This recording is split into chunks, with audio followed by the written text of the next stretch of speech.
మన దేశంలో దసరా పండుగని వివిధ ప్రదేశాలలో వివిధ రకాలుగా అమ్మవారిని పూజిస్తారు. అలాగే మన ఆంధ్రప్రదేశ్లో కూడా వివిధ ప్రాంతాలలో వివిధ రకాలుగా జరుపుకోవడం విశేషం.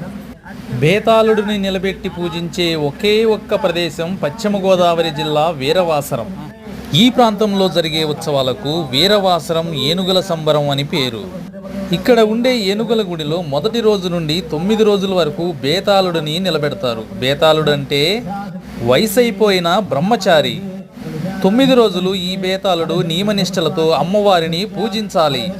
సుమారుగా 100 సంవత్సరాల క్రితం వెదురు బొంగులు గడ్డిపీచుతో తయారు చేసిన ఏనుగుని నూతనంగా అలంకరిస్తారు. ప్రతి సంవత్సరం స్థానికంగా ఒక చిన్న ఏనుగును కూడా తయారు చేసి ఊరేగిస్తారు. చివరి రోజున ఏనుగులను బోయిలచే ఊరేగిస్తారు. చిన్నపిల్లలను ఈ ఏనుగు కింద నుండి దాటిస్తే రోగ విముక్తులవుతారని అక్కడ ప్రజల నమ్మకం.